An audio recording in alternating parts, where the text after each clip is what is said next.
Hello, welcome to Lemon Studios, where we talk movies, television, and wrestling. I'm, of course, the Lemon himself, Zeke Lamone, and this is my review for Saturday night's main event of November 2025. But before we get into that, let's get the house clean out of the way. Share me to leave a like. Comment below and know your thoughts on Saturday night's main event. And, of course, hit the subscribe button as it helps me grow into my YouTube career. I would greatly appreciate it. Now, all that out of the way, let's get into it, shall we? So, another Saturday night's main event. We're having 4 quarterly a year, and the card, it started up building up pretty good. Post, what was it, Crown Jewel, even the build up to Crown Jewel, I really felt like, hey, WWE's really starting to reestablish that feeling of hey, we're going to focus on the stories, we're going to start building up here, we're going to start building up there. And, it seemed like we laid the groundwork that we could potentially be to where we were in 2023 and early 2024. And then, of course, Seth Rollins gets hurt. And then we pivot those plans, and now we're going to do CM Punk versus Jey Uso, which set the internet ablaze. Cody Rhodes versus Drew McIntyre again. We're all like, okay, yeah, no, Drew should probably win it here just to spice it up. Jade versus Tiffany, okay, as long as Jade wins, we'll be good. And then we have the triple threat match, will be fun, but we're only doing 4 matches, and we're in this weird spot with Saturday night's main event, right? Because, it's not a PLE, but it's not a regular show, but yet it's known as a special show.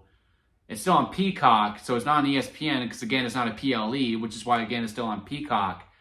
What the hell is this entity? Now, I will say overall, I actually really enjoyed Saturday night's main event for the most part. Well, not for the most part, I did. There's not really anything that I really criticize about. I think, besides Drew not winning, which was really telegraphed after Friday Night SmackDown, I really liked all the winners that were chosen throughout. Jade did win the title. Y'all know I'm a huge fan of Tiffany Stratton, but, it was just time. To give that little shot in the arm. I don't know who she's going to feud with. Again, I assume Tiffany's going to go with Julia. We do one last round between the two where they're both at 100%. Maybe get a stipulation involved, draw a line under it. Jade wins, and Tiffany goes after the U.S. title to hopefully bring some resemblance or revenancy, I should say, to that belt, as opposed to staying within that main card title scene. CM Punk winning the World Championship. Again, my gut said give it to Jey Uso. I think there was a lot more intrigued storyline-wise with Jey Uso as opposed to CM Punk. But hey, CM Punk is always a good choice. I was happy he won. Out of the two, who am I a huge fan of naturally? It is CM Punk. So I'm not going to complain that CM Punk won. But again, if I was the booker, which I know everyone will be happy that I am not, I would have chosen Jey Uso to go over, just simply because I think there's a lot more potential stories with him as the champion. And then, Dominic winning with the triple threat match was really good. I also really liked the creativity of it. Rusev yelling at the child was so funny. I mean, it killed me. It was super funny. It was super funny. And then I liked the whole, oh, he has him in the accolade. We got to protect that finisher, okay? And it all came down to that hammer, which has been really built into the whole entire storyline because, he used it against Penta with the 619. He tried to use it with Rusev. I think he was still able to clonk him with it, or maybe he low blowed him with the hammer. So the fact that that ring bell hammer came into play in the finish by simply just ringing the bell to make it seem like Rusev won, oh, I liked it. I thought it was very creative. I thought it made a lot of sense. I really did enjoy it. Cody beating Drew was the only one. I was like, oh, man, I think we missed an opportunity here. Because what the hell does Drew do now? And what the hell does Cody do now? It just really feels like, okay, we're dead in the water. Orton needs to come back, and we need to do something with him. I don't know if we do a triple threat match, a Survivor Series, or what. But I did like the way that we went about it. Where Drew was just trying, hey, I'm just going to try to get him to DQ me, or I'm going to get a count out because he doesn't think he can pin him. Maybe we do one more match between the two and we do false count anywhere. So that way it has to end 1, 2, 3 or submission, and we can go wherever we want, and the weapons are legal and all that. Because I did like how Drew was playing with it and being very frustrated, like it was never working, and that Drew presented the title, but yet Cody used it. I did like that bit. I'm not sure if Cody really got tangled up on it. I would say this, the product overall throughout, especially within the main event, because Jey Uso versus CM Punk just felt very soggy, if that's the right word to use. Why is this That's the wrong pillow style. But anyway, I don't know if soggy is the right word to use because, it just really felt like out of place. I mean, there was a neck breaker mess up on that. I mean, Cody and Drew, there was, again, I don't know if it was planned that he did hurt his leg, or he did actually hurt it, or, oh, I'm not going to make this jump. I'm going to act like I'm hurt because Drew goes over and says, hey, man, are you all right? As he's beating him up. Yeah, I just knew I wasn't going to make it. Okay, let's push it off here. Let's do this. And, you could tell they were, trying to figure out on the spot. So, again, I don't know if he actually tweaked his knee or if that was incorporated into the story. But the product overall throughout, I would say the sharpest match out of all of it was probably the triple threat. Jade versus Tiffany had some missteps too, but I also think that was incorporated in because Tiffany was supposed to be hurt.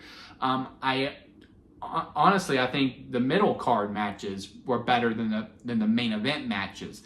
Like Tiffany and Jade, I enjoyed, and then the triple threat match I really enjoyed. But yeah, there was just some miscues I felt within our main event players of Drew and Cody and Jay and Punk. But yeah, where do we go from here when it comes to Saturday Night's main event? Now, we know John Cena's final match is happening. 16-man tournament is happening for that. But I do think that we need to inject something. We need to give Saturday Night's main event an identity. And I would say that we need to find an identity for all the shows. Like if PLE is spectacle, which it does look like they lean more towards that, and they do big angles, big matches, all that jazz. Raw is supposed to be the more sports entertainment, promo heavy, matches with some interference and all that. SmackDown should be, a SmackDown match. Minimal promo time. Maybe you save that just for the main event stars, but everything else is just match consistently. We kind of have that with the U.S. Open challenges on there, and then. What the hell is Saturday Night's main event? It's supposed to be a blend between the two. I am glad that there wasn't no commercial breaks in between the matches. They did them in between. You can do that now that it is just a Peacock exclusive. If you are going to do just match, where there is no promos, because that's all they did. They just showed a match. Okay, now here's a video package for it. Okay, now we're going to go to commercial, and when we come back, we're going to have that match. And it was done within 2 hours. It was a quick watch. I think it was better than other Saturday Night's main events that we've had. I think it's the best one since maybe the first one. If I had a gun to my head, which we don't need to do, because all the other ones were fine, but this one had a little bit to it. So yeah, I just think we have some things that we need to figure out when it comes to Saturday Night's main event. Maybe we do have a promo segment as one of them. 4 matches, sure, and then one big promo segment. We kind of had that with the John Cena announcement. But yeah, to say that it was really good, I don't think that's necessarily true, but it definitely wasn't bad. I saw a lot of people saying, oh man, this Saturday Night's main event was boring. I highly disagree with that notion. I was very entertained for the 2 hours I watched. I was engaged within all the matches. Yeah, some of the presentation wasn't the best. But I do think, we do need to re-evaluate how we present Saturday Night's main event moving forward, because again, it was just like watching it was just another show. You know what I mean? And I don't know if that's necessarily a good thing or a bad thing, but yeah. And I also just not really sure where we go from here. Like I said, with Cody and Drew, who do they feud with now? Does Orton finally turn heel? Do we do another match between them where there's a stipulation that, again, like a false count anywhere, where it is 1, 2, 3. Jade winning the title was the injection into that division that we need, because now we can get fresh matchups, but Jade's a heel, so can she really feud with Nia Jax at this point? Do we get our tag team champions involved in that? I prefer if we didn't, because I would like them to focus on the Kabuki Warriors with that. Do we do one more match between Tiffany and Jade? I think some people are pretty sick of the feud. I am intrigued. I would like to see more in-ring promo time between the two and just letting people lash out on it. Tiffany does intrigue me now that she is a wounded dog. She has lost 2 matches in a row. She is hurt. Can we get some of that fiery Tiffany back? I don't know. Or does she just go, okay, yeah, no, I lost and I don't get a rematch, so I guess I'll go after Julia's title for it. Does Julia face Jade Cargill? But again, Julia's a heel. Who's a babyface on it? Do we give it to a Meechin? Do some underdog stories? I honestly wouldn't mind seeing that personally. Do we give the ball to a BFAB? That women's division just needs some reevaluation too, just to make it a little bit more even between the two, because on Raw we can go on and on and on about the potential stars that we could face, while on SmackDown they really haven't given much development to that division whatsoever. The triple threat match, we know where Dominic's going. He's going to face John Cena at Survivor Series. I think that came very, very clear. I think he's going to come out to announce, hey, here's the kickoff of the tournament. Dominic's going to come out and be like, I'm going to beat you. He goes, well, we don't have to wait. I'll see you at Survivor Series, so on and so forth. I heard Penta's going to face El Grande Americano on Monday. Let's put Penta into the main event scene, right? Let's have Punk versus Penta. Let's get some fresh matchups, even though I'm pretty sure we're either going to do Breaker versus Punk or LA Knight versus Punk. But yeah, let's get some fresh faces in there. Where does Rusev go? I don't know. And again, Punk seems pretty clear. We're going to get the Vision involved. We got Breaker. Do we make Punk a transitional champion? That could be interesting. I wouldn't mind that. And where does Jey Uso go? Does he go more heel? There is intrigue with Jey Uso. So I think the main event was right. But again, it's just some of the match quality, especially within the main event. There was just some miscues there. It happens. It's the mistakes. It's bound. No match is going to be perfect, and most of the time I actually prefer that because it makes the match feel more real. When you're in a real fight, you're not going to choreograph. You're not punching your opponent and go, all right, we got a lot of people watching. It'd be really cool. Like, that's not going to happen. No, it's going to look messy. It's not going to look coordinated. It's just going to look like a little, like two men, like trying to hug, but not really try to hug. If you've ever seen a real fight or been in a real fight, you know what that feeling looks like, and you can actually make that visual representation. No, that's not the right word, but you can visualize it, right? If you've ever been in a real fight or seen it.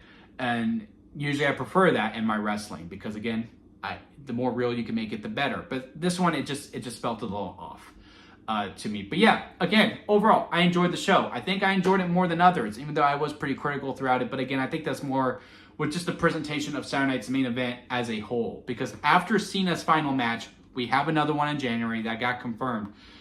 How do you go about it? Because it's not a PLE, but it's not a regular show. What is that hybrid? What can we accomplish within that? And especially if we're only going to go 2 hours with it, which I like. I do like that it's only 2 hours. What can we really, truly do with it? It's just going to be really interesting to see as we move forward. I'm not sure how long the Saturday Night's Main Event contract is because it is with NBC. So once that expires, do we just lay it to rest? Maybe. I don't know. I think this project has not met expectations that audience has wanted. And y'all know me, I'm usually like big time defender because y'all love to call me a shill. But this one is an opportunity that WWE needs to reevaluate. And I do think Monday, hopefully they get their plans more accordingly. Now that we do have a safe champion is the wrong word, but now that we have a guy that everyone necessarily really likes as our world champion on Mondays, maybe the pathway becomes a little bit more clear. But let me know down in the comment section what y'all thought of this Saturday Night's Main Event. Leave a like if you made it this far within a review. I do greatly appreciate it. I thought it would be a little bit shorter, but I did ramble a couple of times, so maybe this should have been like 8 minutes. Of course, hit that subscribe button as I am trying to grow into my YouTube career. And don't forget to squeeze the days, guys, because life is too short not to give you all. So squeeze every opportunity that you can. Until next time, I'll see you here at Lemon Studios.